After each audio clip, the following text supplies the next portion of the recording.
BRS senior నేత మాజీ మంత్రి జగదీష్ రెడ్డి మీడియాతో మాట్లాడుతున్నారు. లైవ్ ద్వారా చూద్దాం. ప్రయత్నం చేసిండు కేసీఆర్, అందుకే సాధ్యమైంది. అది సాధ్యం చేసి చూపించిండు.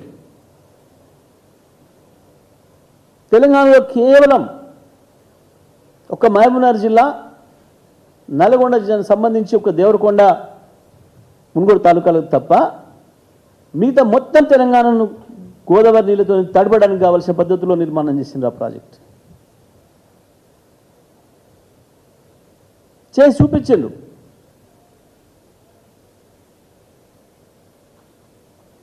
ఇవాళ మా ఆలేరు భువనగిరిలో కూడా మొదలైన నీళ్లు, గోదావరి నీళ్లు, కాళేశ్వరం నీళ్ళే. కాళేశ్వరంలో భాగంగా ప్రారంభం చేసిన పంపలతో వచ్చిన నీళ్ళే.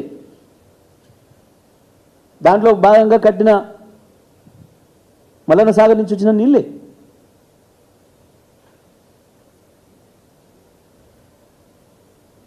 మూసి మురికి పీడ కూడా వదిలించాలని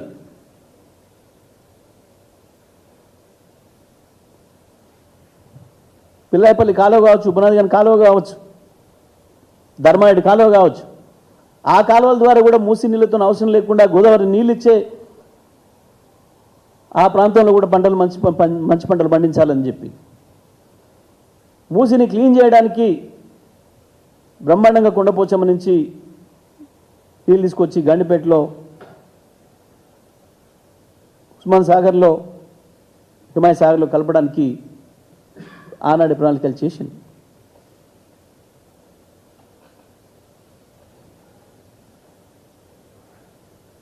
ఇంత అద్భుతమైన ప్రాజెక్టు నిర్మాణం చేసి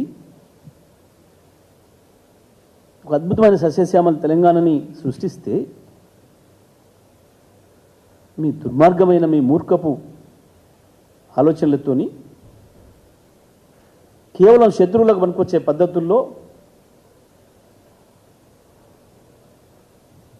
మనను ముంచిన వాళ్ళు, ఇంకా మన నీళ్ళని కొల్లగొట్టాలనుకుంటున్న వాళ్ళు, వాళ్ళకు అనుకూలమైన మీడియా వాళ్ళు, ఆ నాయకులు సృష్టించిన దాంట్లో పడి కేవలం నీ పదవి కొరకు, నీ తుచ్చమైన పదవి కొరకు తెలంగాణ రైతాంగానికి ఇంత ద్రోహం చేసి